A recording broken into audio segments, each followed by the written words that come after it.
Hello, everyone, and welcome to Compassionate Conversations. I'm Tanys Coughlan from My Place Home Care, and I am joined by my beautiful co-host, Heidi Gagne. And we have two awesome guests for you today. We have Tara Cohen, and we have Lindsay Sabourin. So welcome. Yeah, thanks so much for having us. Thanks for coming. So Lindsay, why don't you tell us a little bit about yourself? Yeah, absolutely. So my name's Lindsay Sabourin. I'm a registered nurse. And initially my nursing journey started at Rogers House, which is a pediatric palliative care facility here in Ottawa. But then I felt that there wasn't sort of enough acute skills right out of nursing school sort of being used there. So I went and started working at CHEO and then eventually found my way over to the Ottawa Hospital, working in oncology, the acute leukemia and bone marrow transplant unit. And that got really heavy. Palliative care wasn't always sort of referred to, or sometimes it sort of felt too late. So it got really heavy. And then I ended up going to Emerge just to sort of check out of the patient story and sort of take a step back. But I knew that palliative care would always sort of call me home. And so I started working for the regional palliative consultation team in 2022. And then from there, I entered into a palliative clinical coach role, which I've been in for the last year. So that's really supporting organizations in the Champlain region is where I focus, the Ottawa region, supporting organizations to look at what their current palliative practices are and helping support them, to improve, enhance their competencies and their confidence to be able to have some of these discussions with their patients and just feel more empowered overall to be able to provide palliative care. So that's my role sort of in a nutshell, and a bit of my nursing journey in a nutshell, that palliative care sort of called me home and it's really where my passion lies. Awesome. Thank you. And Tara, please. Yeah, thanks for having me today. I appreciate the opportunity to share what I've learned about palliative care. So I'm a social worker by training, and my role is the program manager at the Champlain Hospice Palliative Care Program. The program supports across sectors. We work with healthcare teams in hospice, hospital, long-term care, and in community. Our hope is to really improve and support teams to be able to deliver a palliative approach to care and end-of-life care. So the program doesn't specifically support individuals and families who are living with life-limiting illnesses, but we support the teams that do support those people. I guess I could also share that over the last 5 years, I've been spending some of my time collaborating with the team at the Centers for Learning, Research, and Innovation in Long-Term Care. So I've been spending quite a bit of time with them looking at palliative and end-of-life care, specifically in long-term care homes. And then finally, on the side, I do have a small private practice where I support people living with life-limiting illnesses, people who are dying, and people who are grieving. Awesome. Thank you. Lots of knowledge and learning in this group today. That is amazing. Yeah. I'm so glad you guys could join us. Thanks, Heidi. Okay, I said this in our podcast before. I'm relatively new to the healthcare world. I started with this company almost 4 years ago. So a lot of these terms and everything are very new to me. So I'm just curious, what is palliative care? When does it start? How do you know you're going to be in palliative care or you need palliative care? Yeah, maybe I'll start with the palliative approach, Lindsay, and then you can pick up from there. Yeah, sounds good. So I think there's a lot of misunderstanding or a specific type of understanding around the word palliative. So I think people automatically associate it with dying, right? So people hear, we're going to refer you to palliative care, or right away it conjures up, I'm coming to the end of my life, and people feel afraid. Mm-hmm. So, we in the palliative care world, we talk about really to palliate is to soothe, right? It's to soothe and to support. We see, I would say over the last 10, 12 years, Canada in general has been moving towards language that sounds like a palliative approach to care. Okay. In many different settings. So the palliative approach is a philosophy, right? Okay. So it's a way that we could care for people who are living with chronic life-limiting illnesses. There still is palliative care, but the palliative approach has kind of brought in the idea that we could support people from a palliative approach much earlier in their illness trajectory. So I think we work really hard at trying to demystify this idea that palliative care is supporting people who are at end of life. Right. And that's, I would say, a big part of my role. So when you ask the question, Heidi, I think, how do people know when they need palliative care? Some of the language we've been using is that people could benefit from a palliative approach to care much earlier in their illness trajectory, soon after they're diagnosed, to explore ways that a palliative approach can help them as they move through their illness trajectory. Right. So that's some of the language I use. I think Lindsay has a bit of a different, a different perspective she could add. Sure. Yeah, I think it certainly echoes definitely a lot of what Tara has said, and that timing, and trying to get that timing right. Oftentimes in the healthcare world and in sort of like the patient caregiver world, there's a lot of misconceptions that palliative means end of life, and you speak that word into existence and it's going to maybe make death happen sooner, or it's going to put a bad omen on someone's sort of overall trajectory, that it's sort of a bit taboo in some ways, or it's believed to be taboo to bring up palliative care. But the way that I look at it is, it is that palliative approach, that philosophy that you sort of put this lens on. So you've got your cardiologist, maybe you've got your respirologist, all these different specialists that are involved in your illness. Then you can put sort of this palliative lens on of how you're sort of looking out at your overall illness trajectory, at your overall care. And it really is that palliative care comes down to, what matters to you? Who are you as a whole person? What are your goals and wishes? And how can we then tailor all these different treatments that you're receiving to, serve you better and to better align with what your wishes and goals are? So having that sort of lens over top, eventually it does sort of narrow down to we will end up at end of life. But, when is the best time to start? Early as we can, so we can have some of these conversations, when we're diagnosed with a life-limiting illness. We can look at, what does the science tell us of what is the overall trajectory? What does this timeline sort of look like? And then how can we prepare for, the hurdles that are maybe going to come and the steps that may be there along the way, and put this sort of palliative approach lens on and just look at, who am I as a person? What do I want my care to look like? What do I need people to know about me? What do I need my healthcare specialists to know about me that's really important to who I am, so that they can tailor their care and the care that I receive. It's not sort of a one size fits all. And having people feel empowered, having them be proactive in their care and just feeling in the know, rather than being in the dark and feeling like they need to sort of react when it does that shift of, maybe we're not active treatment anymore and maybe we're actually going to that end of life. Sometimes it feels very reactive and very like 180 switch for a lot of people. But if we integrate it, all the way through, then people maybe just feel a bit more empowered and a bit more in the know throughout their illness trajectory overall is the goal, when we put that lens over top of just who are you as a person. That's a really great way of thinking about it, because then palliative isn't it's not as scary. It's more of like you said, empowering. It's giving the power back to you. Yeah. And allowing you to decide how you want things to go.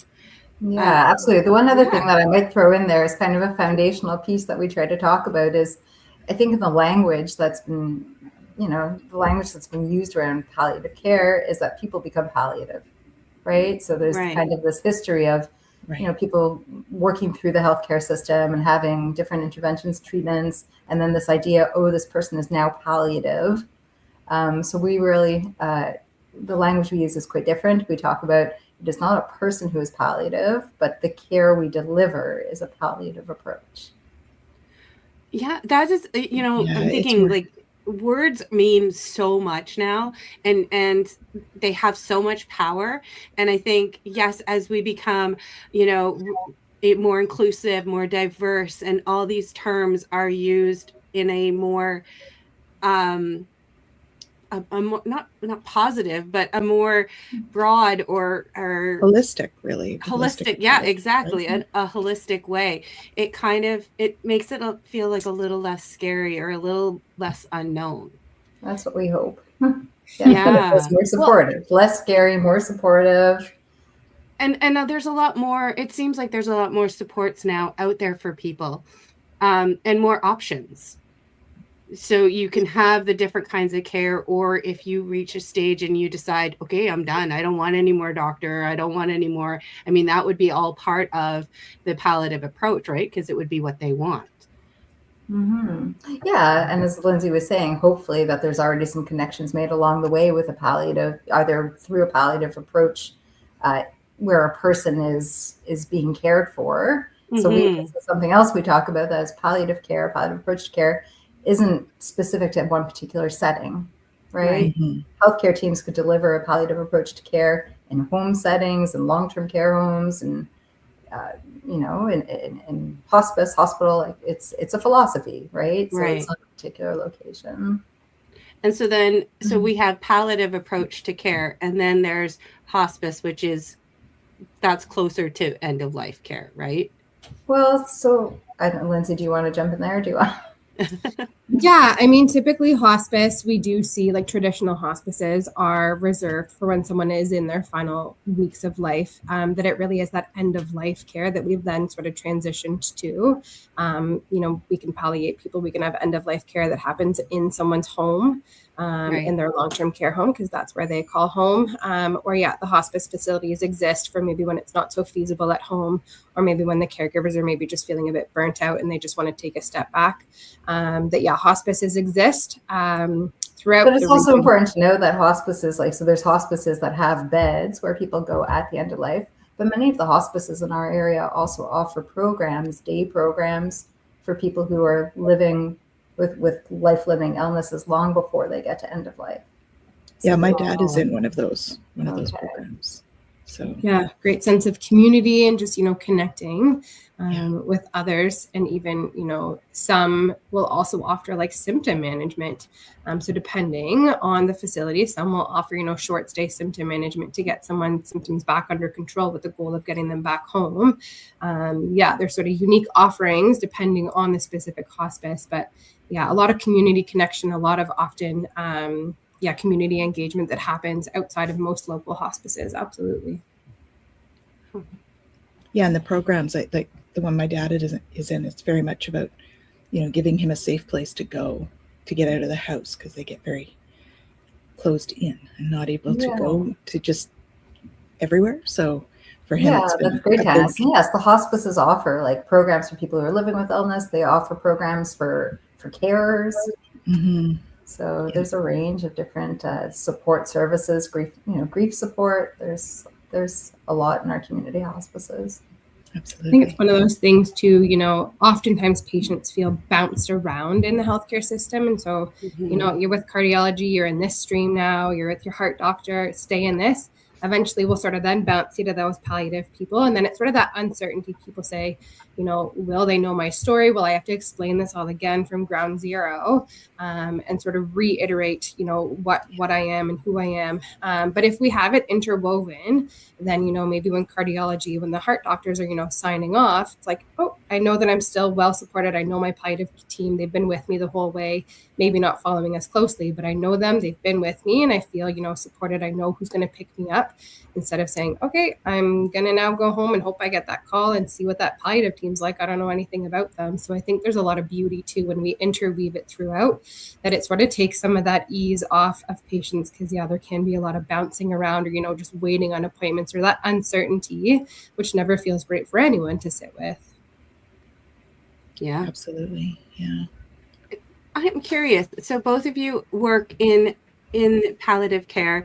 Lindsay, your journey in nursing has been all over the place. How do you both process what you see on a daily basis? We talk a lot about caregiver burnout, both in our own caregivers, like our staff, versus like family caregivers and everything. Like, how do you guys process or separate that on a daily basis? It's a lot.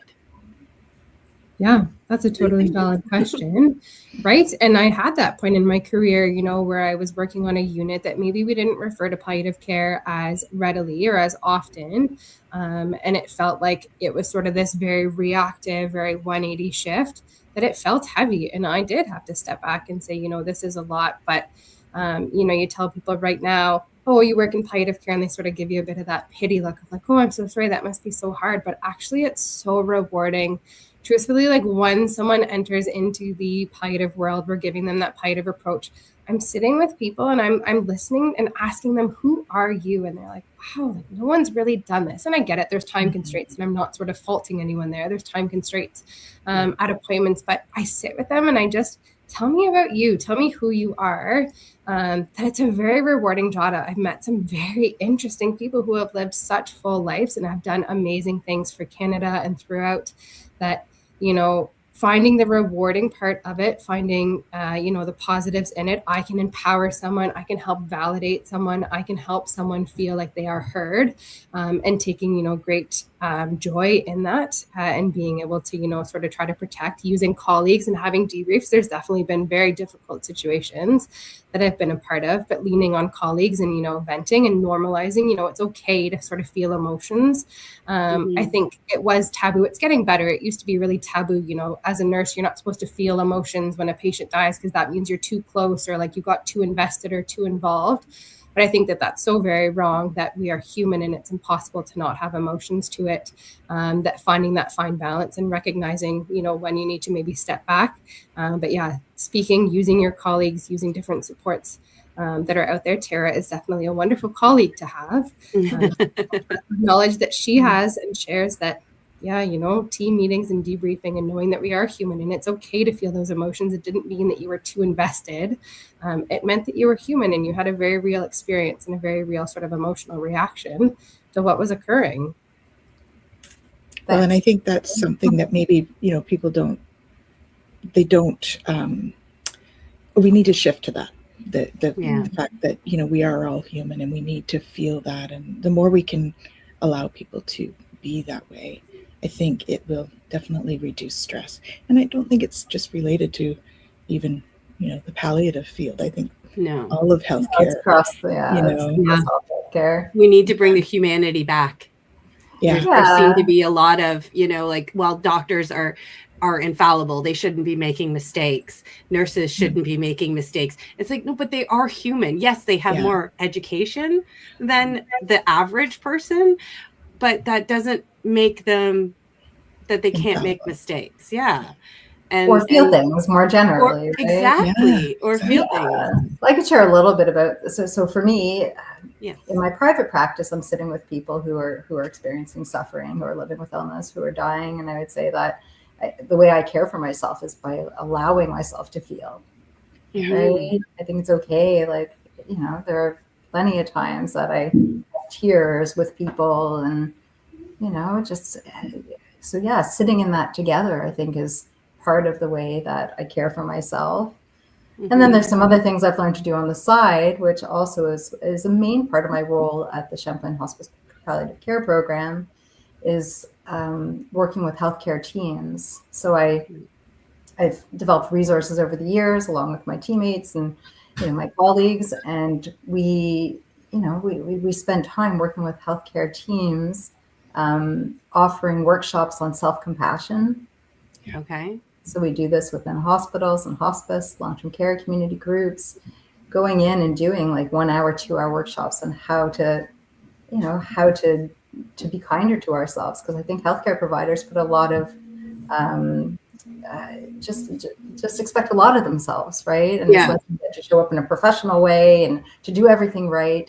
So yeah, thinking about self-compassion, we go through like the 3 domains of self-compassion that have been sort of talked about in the literature in terms of being mindful, which is noticing what you're experiencing. Talk about self-kindness, how we could say things to ourselves that we would say to our best friend, not focusing on the things that didn't go exactly as we wanted them to be, but, you know, really the same advice you give your best friend. You did your best. You are enough. You know, you've done everything you can. And then third is common humanity. So I think, you know, again, Lindsay kind of alluded to this, like the common humanity piece is knowing that we are not alone in our struggles. That's right. Having colleagues that, you know, we can connect to, and, you know, so in all the healthcare teams to know like who's around them, who they can lean on, you know, the shared experience of supporting people in illness and dying. So yeah, so we do a lot of work around self-compassion for healthcare teams. We also We would do debriefing for grief, recognizing that it's completely normal for healthcare providers who are human beings to feel grief after caring for people. That is a real thing. In my personal experience at this time, we have lost, since I started, we've lost a few. 1 year we lost 3 clients in very short succession. And I mean, I'm not out in the field. I will sometimes do companion work if needed, but I'm not generally out in the field. But I've mentioned this before on our podcast. I read all the shift notes from every single caregiver. So I read everything. And I mean, I talk to our caregivers about clients. I talk to their family members. I talk to the client themselves, depending on their situation. So I really feel like I get to know them, where I might not see them every single day, or I might not be with them physically. I know everything. And there are times where I've gotten off the phone and just sobbed because somebody has shared something with me. Or I was talking to a client whose husband had dementia, and it became too much for her. She had her own healthcare issues, and he had to go into assisted living, and he passed about a month and a half later. And I was talking to her, and she was like, "It's all my fault. I did this. He should have been at home with me. It wouldn't have happened this way." And I'm like, but you're doing what you can with the information you have at this exact moment, and your own health, your own needs, which are just as important, and everything. And these were the choices that you made with the information that you had. Yeah. So I appreciate that. So right. In the moment, you're able to support her, right? Because you're showing up to offer that support. But then your heart is heavy too, because you know that they're suffering. Yeah. And then I remember getting off the phone with her and just crying, because I mean, I'm trying to keep it together to be the calming presence for her. But but you're saying, just like you would talk to your girlfriends and support your girlfriends. You're so right, because I've said the exact same thing to my girlfriends, going, you're doing what you can do with the information you have right now. I mean, I don't know how else.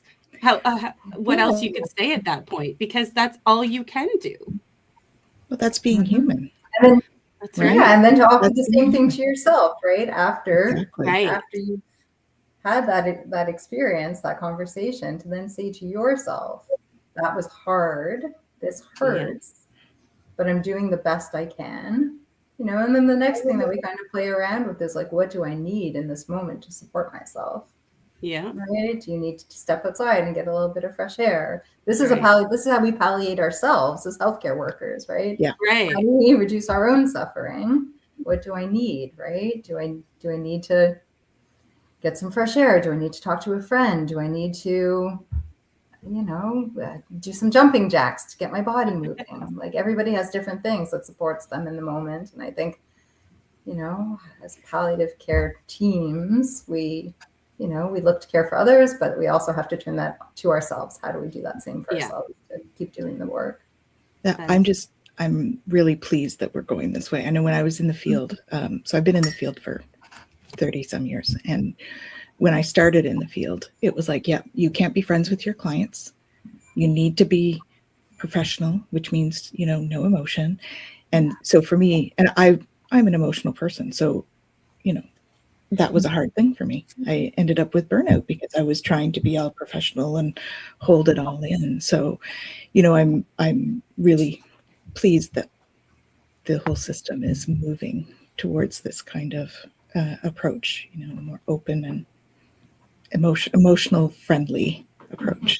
And we're allowed to show emotions. Yeah. We hope so. And I think, because grief is a big topic these days, we hear a lot about disenfranchised grief, right? So I think, healthcare organizations are starting to understand that if healthcare workers' grief is not recognized and addressed, it becomes disenfranchised grief, which like the research has shown, leads to absenteeism and burnout and moral distress.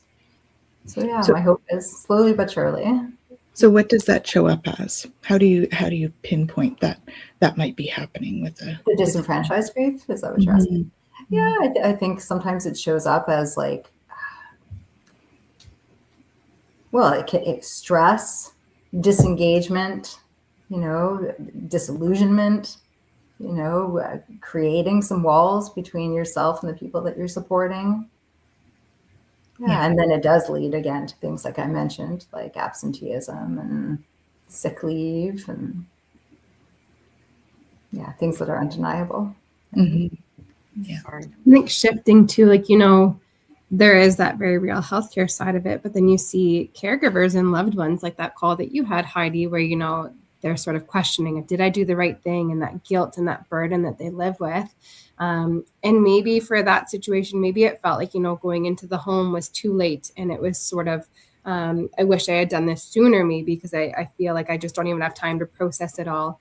And that's where, we hope that palliative approach, when we're integrating it early, when we're talking about things like advanced care planning, when we're talking about goals of care conversations, when we are talking about who you are as a person and what you want your care to look like. So often I've seen loved ones say, I hope I'm acting in mom's best interest. I don't actually know what mom wanted. We never had these conversations. I think this is what she wanted. And then you see people who have had an early integration of a palliative approach to care. They've had this right from the start. They've had big, heavy conversations that are hard conversations to have, but necessary. They say, hey, I know what I'm doing. I know what my decisions are. I don't have to have, some of that heavy burden that's sitting of, is this the right decision? This is what mom or dad wanted, and I'm acting within their words. This is what they told me they wanted. And it doesn't take it away completely. Death is still hard, and there's still a presence of grief that happens. But, that palliative approach sometimes can shift us. When I talk about, being proactive, being in the know and being in the light, that it can help sometimes with that grief that comes afterwards to say, this is exactly how mom wanted this to play out. There was hurdles along the way, and there was things that we maybe didn't always expect, but I knew exactly what she wanted, and mom was empowered. She knew what she wanted the whole way. She knew what was sort of roughly coming in her illness trajectory, and she acted, and she was empowered, and she felt informed and like she was an active participant in her health. So that palliative approach can really help when we integrate it early, with that grief process as well, taking some of that burden. Like I said, it doesn't eliminate, there's still grief for sure, but taking some of that heavy burden of uncertainty and wondering and wishing, it's heavy to sit with afterwards. Right. We sometimes talk about it as we call it a path of least regret. Mm-hmm. Right? Okay. Yeah, I like that. Having these conversations early, like Lindsay said, and then it's co-creating, right? This experience, and hopefully it's contributing to a path of least regret for people. So if somebody it's been decided, or I'm not, so I'm assuming that somebody is in a life-ending illness, and it gets to a stage where there's obviously no, Sure. Unfortunately, we've had people call and say, my uncle needs help because the hospital says there's nothing else they can do for him. And that just feels like a horrible way of saying it. Mm-hmm. It's not like, all right, we're done. We're done. Like, can't do anything else. Yeah. We always say there's always something there's something, right? Like a palliative approach to care is not doing anything. Maybe there's nothing medical at the moment, but there must be other support. So you would think, if the hospital is saying, technically speaking, medically speaking, except for pain management, there's really nothing else we can do. How, as somebody or a family member hearing this, can they then say, he should already have a palliative team? Because we, again, had people calling us and saying, no, we don't know anything from the hospital. They haven't said anything. How does one go about and almost demand a palliative team that can help you help you with these things? Mm-hmm. I would say the first thing that comes to my mind is ideally the message that's being transmitted to families is not that there's nothing else we could do. What I would hope is that the message is more around, we're going to shift the focus from curing to a palliative approach. I hope the term would be used, but I have heard them say there's nothing else we can do. For sure. And that's terrible. That is disheartening and heartbreaking to hear that. Yeah. Mm-hmm. Lindsay, I don't know. Do you want to sort of talk from there? Right. I feel like I frequently see that, people go from, I've got my monthly oncology appointment and I've got my frequent scans, and then all of a sudden they're just telling me that they can't see me anymore. There's nothing more that they can do. And I don't know where to go from here now. I don't know what to do. And it's so overwhelming. And, sometimes they've heard of someone in their family that helps them navigate, but it can feel like a bit of a secret society sometimes. I feel like even being in it, like I learn of new organizations that exist all the time, but finding, the local resources that there are to be able to help navigate. And I know that there's people who are not just in the Ottawa area, but helping, advocate of, this is what I'm noticing, and, getting things like home care in place for a care coordinator to be in there and having the discussions with them of what resources are there, what's available to me, reaching out to your local hospice, and seeing if there's, a nurse navigator, is there day programs, what services do you have? Organizations like Access CSS have a ton of community support services that they're sort of a centralized all-in-one referral system that can help with navigation. Things like the Champlain Hospice Palliative Care Program. I mean, it's Champlain is in the name, but their YouTube section, like it can feel like sometimes you need to sort of educate yourself and be the advocate for yourself. And I wish it was a bit more freely offered within the healthcare system. We're changing for sure. We're getting more out there. But that reactive, all of a sudden there's nothing to do. And then you're just feeling that lost feeling. Yeah. Connecting to home care, connecting with community supports, figuring out what's local in the area. Access CSS is across the province, and trying to help resource, chatting with other people who maybe have been through something similar, but it can feel like a secret society. It's overwhelming to try to figure it out and navigate while you're also still actively caring for someone too at the same time. Right. Yeah. And one more thing I would also, Lindsay sort of captured it in community organizations, but yeah, like I've noticed for a lot of people, it's really helpful to have a connection with different organizations that support the illness that a person might be experiencing, like the Dementia Society or ALS Society or Parkinson's groups, or those are really great resources. They often understand what a palliative approach is and have specific information about that specific illness trajectory, along with like different supports, like built-in supports of people who are experiencing something similar. So they're another great resource. Are a lot of these supports that are out there, do they cost money?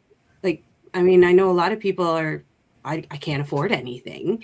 So what kind of are covered? A lot are covered, like OHA, Ontario Health at Home. So that would be sort of local to the province of Ontario, but Ontario Health at Home would be covered. Patients can self-refer. So if they say, I don't have a family doctor, the cancer center has sort of said that there's nothing more that they can do, I don't know who's leading my care, they can self-refer to Ontario Health at Home.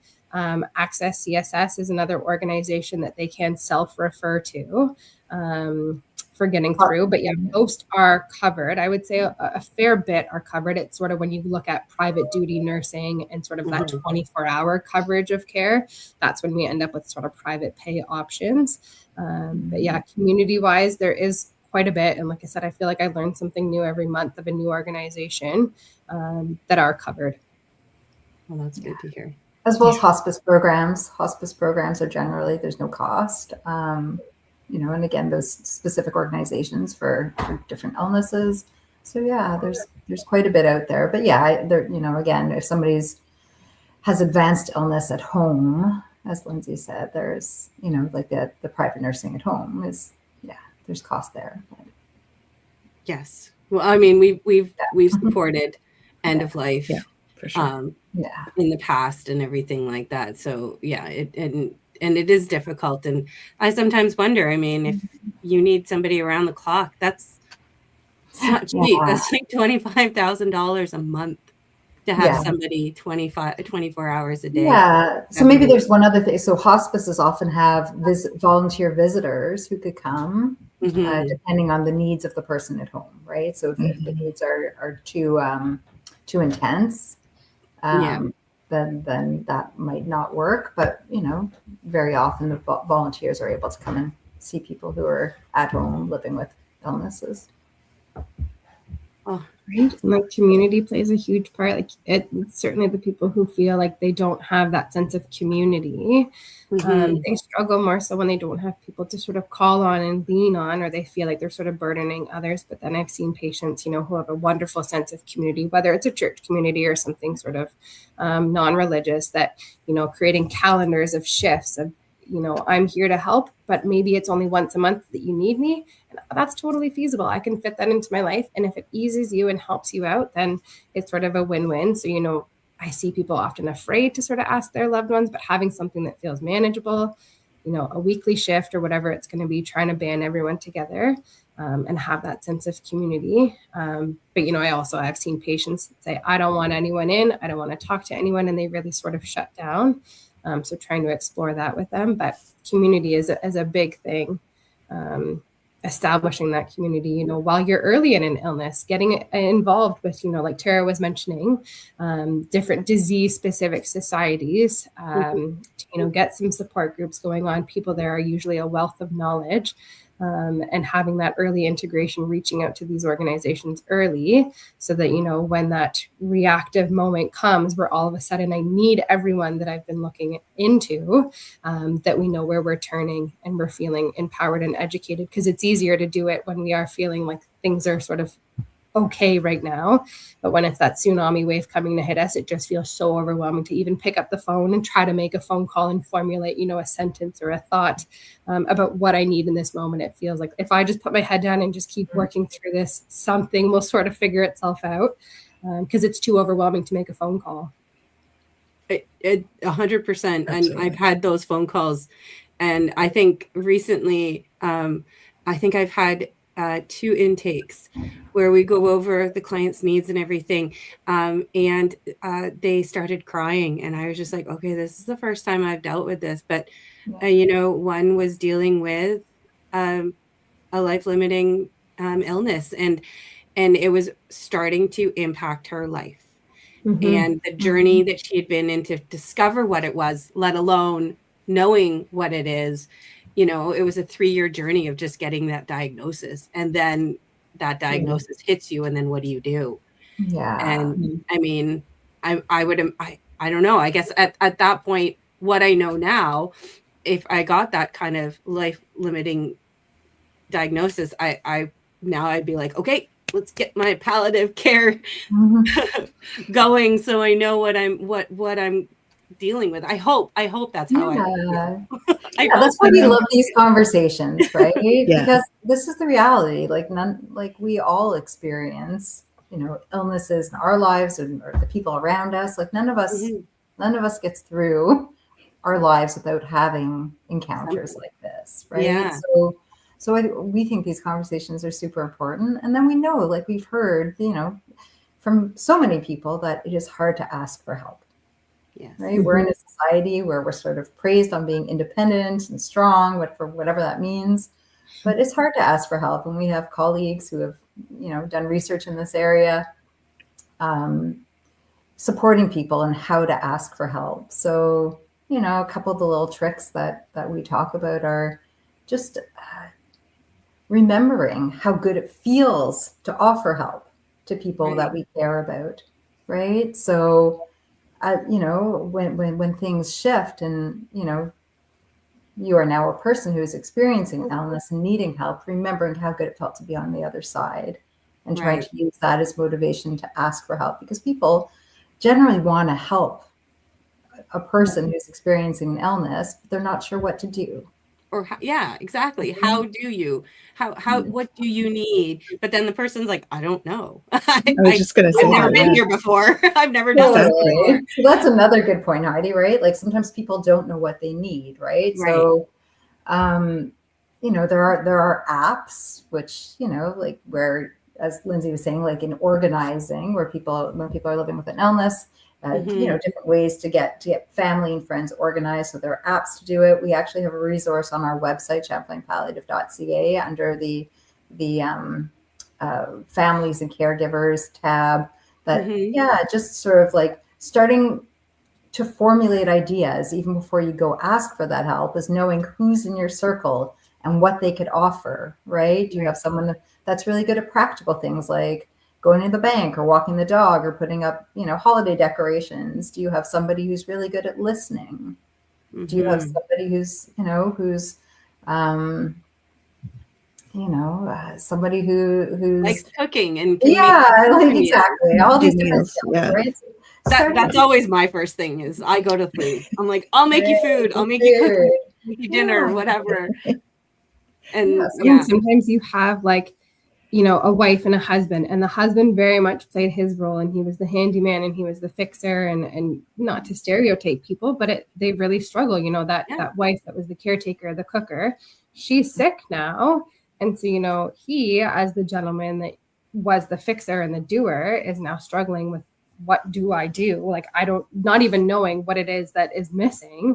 But you can see that generationally, I feel like it's getting better. There's a lot more like jointness in homes, but you have very much people who play very specific roles in their homes, for sure. Yeah. My husband has said many times that I cannot go first. The roles that we play. But yeah, I agree. If something happened to my husband, I would not be living in the house that I'm in right now, because we have a pool and he just built a new deck and a pergola. And I'm like, I wouldn't do that. That's not in my purview at all. Yet he would be eating cereal and, bananas and peanut butter wraps every day if it wasn't for me. And it's not saying that we can't do these things. It's just, these are the rules that we've taken on in our relationship. And there's a lot of things. I'd be like, okay, I'd have a really cute apartment with my dog. Knowing furnace filters get changed, and if you're someone that maybe it's that the predominant male in the family is the one who's sort of facing an illness, just going around the house and figuring out what needs to be done, like not necessarily asking what can you do, because they may not know about furnace filters, and something that seems so easy can go a long way ultimately. Right. Yeah. Well, and that speaks to the fact that when you're going through this, not only are you dealing with the stress of whatever the news is, but you're also on a learning curve to learn how to do all these other things that you didn't have in your daily calendar, like the furnace and for me, like grass cutting, and we have a pool too, so it'd be the pool thing too. So, but all of a sudden, you're like having to learn how to do this, but your brain is focused on your loved one and caring for them. So, and like when you have the conversation early, and when you say that word palliative, we're taking a palliative approach to your care, you can start people preparing of like, okay, so it seems like my loved one is maybe going to reach their final moments at some point with this journey. I should maybe start, taking some things over now, or learning some things now. I lost my own dad about 13 years ago, and I feel like palliative was never mentioned. He was stage 4 on diagnosis. But palliative wasn't mentioned until it was that very much reactive. There's nothing more we can do. There's no more treatments. Here you go. Here's a referral to hospice. Best of luck out there. And I feel like there's so many things that I would have loved to ask him and love to know. And, when we talk about that palliative approach early, when we normalize it, when we validate what is going to happen, when we anticipate and help people through that, if I had asked that doctor, are you surprised that my dad didn't last this long? They probably would have said, no, like, I'm really not surprised that we've ended up here. But to me, it was a big shock. I was very much reactive. So when we normalize it and validate it early, we allow people to start having those conversations sooner of, what does this role that I'm about to take over look like? What do I need to, start asking? What do I need to know when I'm in a state where I can, take in that information, and I can maybe take on some things and learn some things along the way. Versus, oh my gosh, we're now palliative. I don't know what to do. I have to learn all of these. The banking's due tomorrow. I've never done this. Like, it's just so overwhelming in that moment. But when we talk about that early integration, early conversations, early planning, we just allow more time for families to adjust, for loved ones to, get ready for what's coming and what will eventually come, and they can feel better prepared. Yeah. I think while we're talking about having conversations, it's probably important to go back to advanced care planning, because I think there's a lot of misunderstanding about advanced care planning also. So in the work that we do, we often hear people say, oh, I've done my advanced care planning, I have my will. So, again, just Good to clarify. Good step. I'm sure there's more. There's a lot more. Yeah. So really, when we talk about advanced care planning, we're really talking about the piece that it's important for people to know that in Ontario, everybody automatically has a substitute decision maker. Right? Okay, So I was reading that on the website this morning. What is a substitute decision maker? Yeah. How do you automatically have one? Yeah. So again, I don't know if your audience is largely in Ontario or if it's from all over largely. Yeah. So in Ontario, we have the Healthcare Consent Act, which is laid out in the law, a hierarchy. And in the hierarchy, there's 9 different lines of who would be your substitute decision maker if you could not speak for yourself. So if you were to be in an accident on any given day and were in hospital and couldn't make a decision on that day about your healthcare, your substitute decision maker would make a decision on your behalf. Okay. If you had a chronic life-limiting illness and you were, at a part in that illness where, again, you couldn't make a decision for yourself, your substitute decision maker would make the same healthcare choice for you that you would make for yourself. That's the goal of the substitute decision maker, to make the same choice for the person as you believe they would make for themselves. Okay. Right? So you're acting in the best interest of the individual who cannot speak for themselves.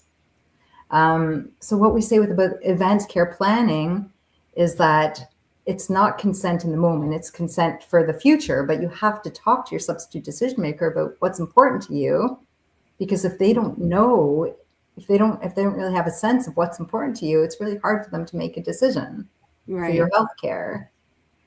Right? So yeah, advanced care planning is these 2 pieces: knowing who your substitute decision maker is based on the hierarchy. So sorry, what's the hierarchy? So the hierarchy is these 9 different lines. So the first line is, do you have is a guardian, right? Okay. So let's just we'll flesh it out here. So an example would be, if I was in hospital and I was unconscious and couldn't make a decision for myself, the healthcare team would want to know, who do I go to for a decision about possible treatment? So they would have to go to my substitute decision maker. So they would take out the hierarchy and look at it. And the first line on the hierarchy is a guardian. So they would wonder, do I have a guardian that's been legally appointed? The second line is a power of attorney. Right. So the power of attorney, I think, in healthcare, again, sometimes we mix up the language a bit and we say, who is your POA?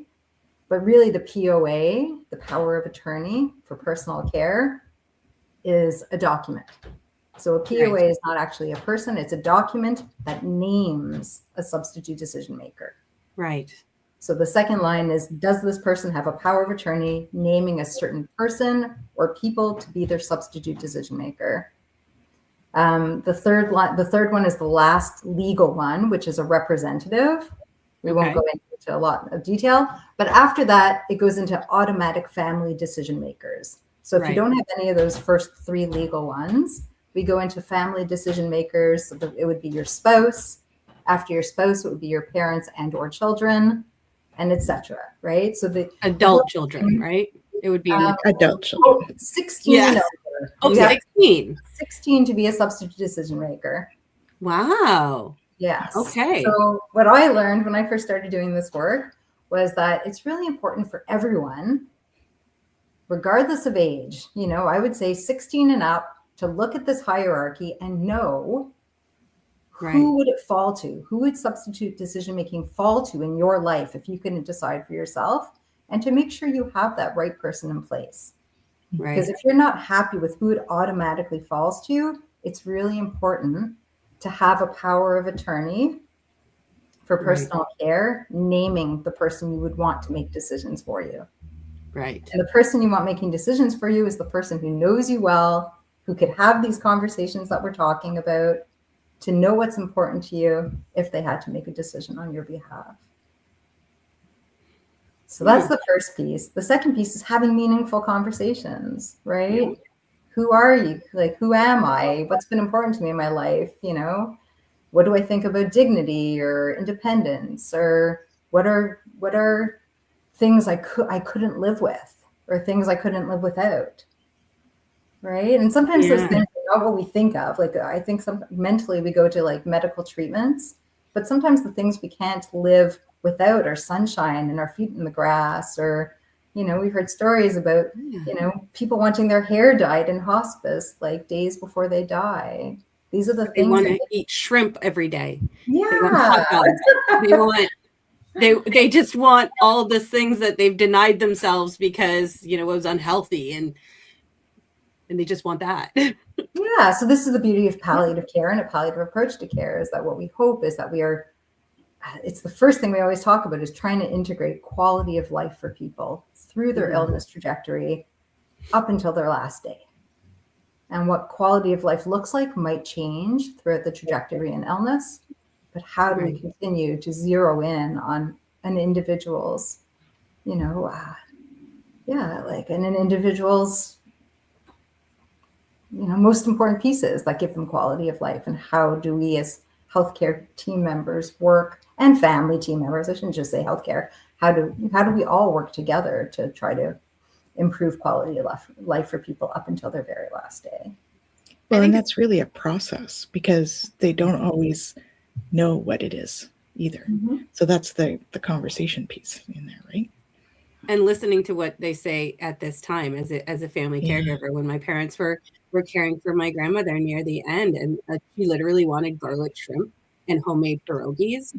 That's what she wanted to eat. And my mom was just like, no, you need a balanced diet. And then her mom gave her trouble and said, why? Why? She's nearing the end. It's the joy she has.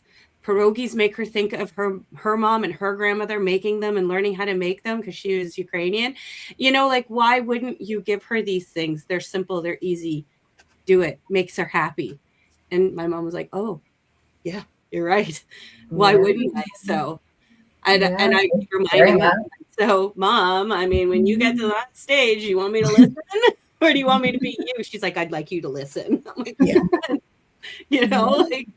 because I'm starting to have a lot of conversations with my parents about this as well, because I see it daily, and I want the people I love to have as much power of their own decisions and everything that they can have for as long as possible. And, I have the power of attorney for my parents.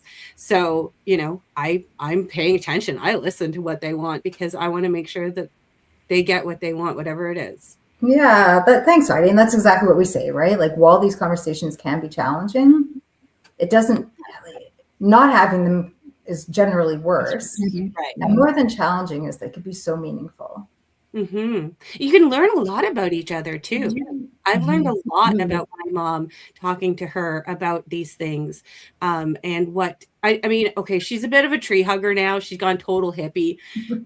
and so I know what she she doesn't want to sell her house to just anybody and all this stuff. And so I am trying to give her the power, remind her she has the power now. That's awesome. Do what you can to give yourself that power now. And, and I always tell her, I'm like, why don't you renovate your kitchen? Well, when somebody buys this house in, 5 to 10 years, they're going to want to change it. So enjoy it for yourself. Give yourself the power of the joy of cooking in a kitchen that you finally want. Enjoy that. Enjoy the joy. I hope she's hearing you. I hope so too. We're not renovating their kitchen yet, but I'm hoping that they do it soon. Yeah, definitely. So I'm going to bring up MAID, because that is, of course, part of what we encounter in terms of decisions that people make. Is that how do you approach that? Obviously you're not bringing it up, I don't imagine, but if somebody brings it up with you. Yeah, right. I've seen people where they're saying to me repeatedly, I just wish I could make this end. I just want this to be over. And, unpacking that and understanding, what is that rooted in? Is that rooted in, the pain and the suffering that you're having, the symptom management? Because we can sort of alleviate a lot of your symptoms. We can look at improving your symptom management and taking some of the symptom burden away. Or is it truly rooted in, sort of that desire, informing people and, pointing them in the direction of dying with dignity and the Ontario legislation and saying, this is what's needed. Oftentimes people think that they need a lawyer to actually proceed with MAID. but they don't. There's out of the Ottawa Hospital, there's the regional MAID network for this area that someone can self-refer to the MAID program if they so desire. That it depends, there's track 1, there's track 2, that's sort of the nitty gritty of MAID, but, unpacking with someone, what are your statements rooted in? Let's sit with that. Let's try to see, is that rooted in a desire to pursue something like MAID, or is it just symptom burden that maybe we can, work to tweak some medications or work to improve your symptom management so that maybe it doesn't seem like you want to end your life in the same way, or that you're not feeling those same sentiments. It is a tricky situation for sure. The religious aspect of it can make it tricky for different patients, and different loved ones have different opinions on it, that it can feel very political even within a family. So it's always a bit of a tricky thing to navigate, but, going with the patient and what the patient wants and what they are saying to me and running with that conversation. Sometimes I'll preface and say, I'm about to say something that if you never want me to say it again, or if you wish that I sort of don't say the statement, then I don't have to. But I just want to ask, with everything that you're saying, have you ever considered MAID?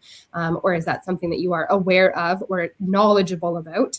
And this is people, when they do really have that life-limiting illness, oftentimes sort of the stage 4 cancers. But I will preface it to them and say, we never have to talk about this again. I'm just curious with everything that you're saying, and just helping people feel informed and pointing them in the right directions of where they can gain more information and learn more about it. Mm-hmm. So for our listeners, if you're not aware of what MAID is, medically assisted induced death, correct? So just in case we've talked about it on the show before, but there may be new viewers. So yeah.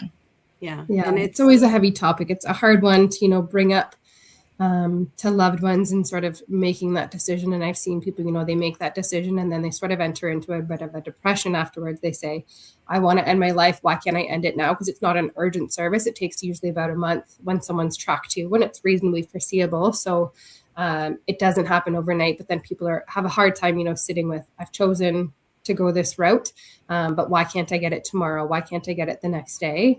There's a lot of struggles, mental struggles that can come with that decision. It's a heavy one for sure, but it can be very empowering and, dignity, provide people a lot of dignity and of control. A disease has taken so much control from someone that I've seen it really empower people and get that decision back and some of that control back. And I think the scope of like palliative care, we recognize that medical assistance in dying is one option, right? So I think that, there's no sort of promotion necessarily, and there's no denial, but like sometimes it's just people want to know what their options are, and MAID is one of their options. It's probably a lot harder on the family members than anything else. I mean, I think it depends. Like, honestly, Heidi, like I feel like I've seen families that feel very empowered and good and peaceful and about the MAID process, and others who have struggled, right? Like for a variety of reasons, like Lindsay said, I don't think there's just one, there hasn't just been one experience. Like it's very, it's very particular to each family and each case. I remember recently I had a client, the client, her daughter, I was speaking to her, and she called me and she told me that this is what her mother had decided. And she was just like, my heart is broken, but it's what she wants. And I was like, that is amazing. That is amazing as a daughter, a family member, to be able to say that. And I wish that if I'm put in that position, that I will still be able to be as supportive and understanding and still have my heartbreak and still have that pain, that grief, but stay strong for my loved one or parent who is making that decision. I love that you came to that. So we have five things to know about palliative care. So it's like an education we offer to a lot of different organizations. And the 5th thing is that a palliative approach is person-centered, which is what you're talking about, right? And I think it's really it's an important foundational piece of palliative care is to understand that each of us as human beings, we ultimately get to make these decisions, either ourselves or through our substitute decision makers, of how we want to handle illness, dying, death, right? And as family members, our responsibility, or as people, not just family members, but people who know people who are experiencing illness and dying, yeah, it's our job to do the best we can to support them in their decision, right? Yes. Yeah. So and it doesn't mean it has to be your choice. You don't have to decide that if you're in that situation, but be supportive of the person in their decision, whatever that decision may be, is probably the best thing you could do for yourself later on, because then you would eliminate that guilt and that grief. Well, the grief for going against what they wanted or anything like that. Of course, regret. So it all comes back. Like, I love that, the title of your podcast here is Compassionate Conversations. And I think the crux of palliative care is often about conversations. Like, I think this is what it comes down to, right? We can't do these. We can't respond to these things well if we're not having conversations. Yeah. So, which is the crux of why we started this podcast, for people to start to have these conversations and introduce it. And we're so thrilled that you came to speak with us today. So thank you so much for all your knowledge. We have reached the end of our hour, and I know that some have other commitments. So we'll just final word about palliative care from each of you. Just one sentence on what you would love people to know about it.